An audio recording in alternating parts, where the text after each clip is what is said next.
Saya pikir-pikir begini, kita merdeka sekarang. Yang menyaksikan dan ikut beribadah ini ada yang dari Belanda, ada yang dari Jerman, ada yang dari Sudan, ada yang dari Afrika. Iya kan? Ada yang dari Amerika, ada yang dari Eropa, ada yang dari Swedia, ada yang dari Germany. Kalau saya tutup lagi, iya kan? Saya kembalikan lagi pada dinding-dinding gereja.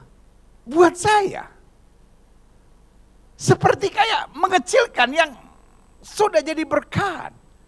Saya tetap percaya. Remember, I'm not the boss of this church. Remember, I'm just a servant. Saya nggak bisa buat sesuatu hanya karena ditekan jemaat atau ditekan pengerja. I'm a servant of God. I'm not the boss of this church. Saya bukan pemegang saham atau komisaris di gereja ini. I'm just a servant. The boss is there.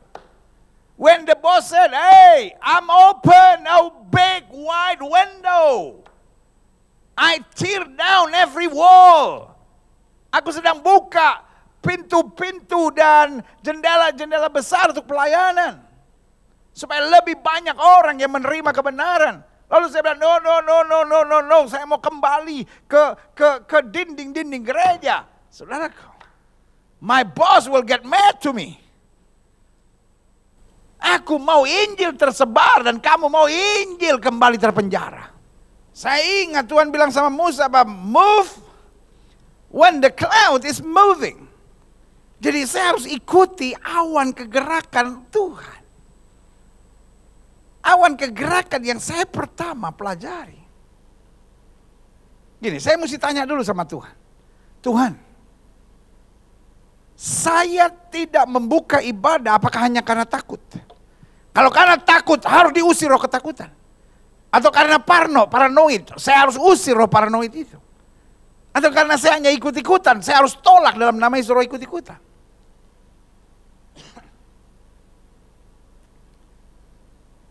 Lalu saya harus tanya sama Tuhan, Tuhan, apa dasarnya gereja masih belum dibuka?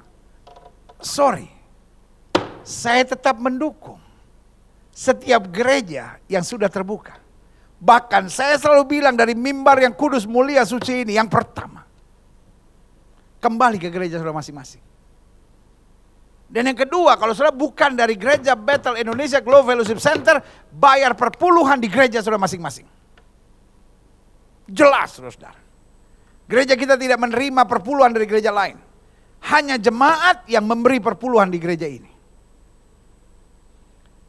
Karena hanya yang kita rawat yang mengembalikan perpuluhan di gereja ini. Tetapi kalau saudara dari gereja lain, kembalikan perpuluhan saudara di gereja tersebut. Di gereja di mana saudara adalah bagian dari situ yang saudara mendapat makan dari situ.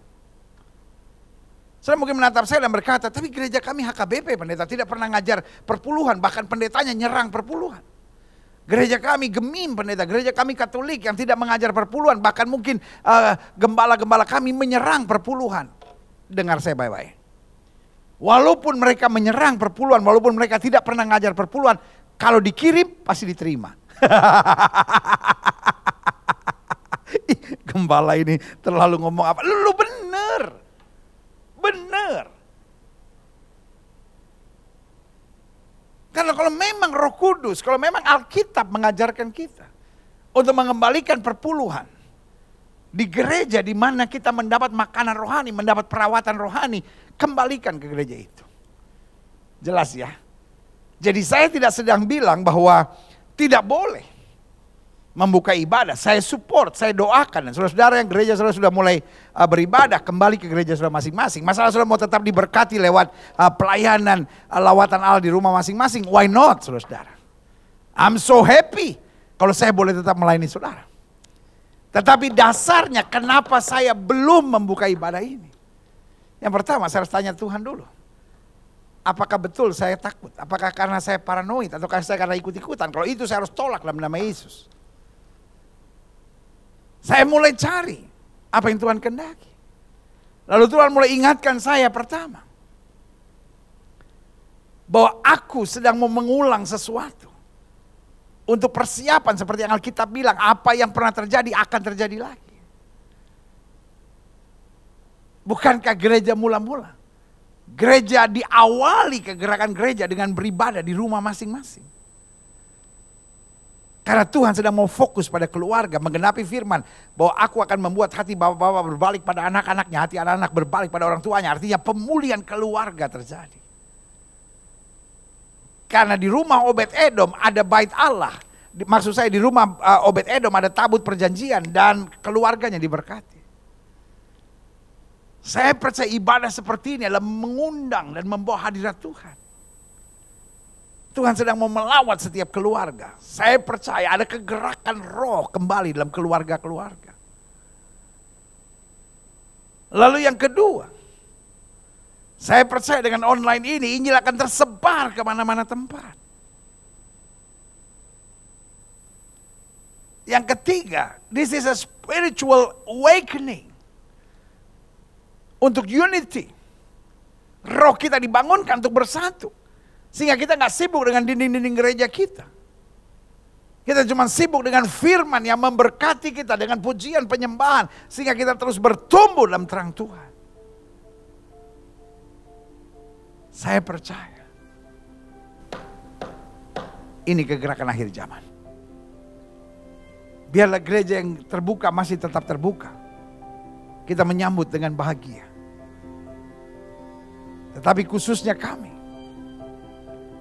saya percaya inilah salah satu kegerakan Tuhan, bahwa Tuhan sedang mau melawan Injil keluar dari dinding-dinding gereja, agar setiap lutut akan bertelut, setiap lidah mengaku Yesus Kristus Tuhan, bagi kemuliaan Bapa di sorga yang saja katakan amin. Wow.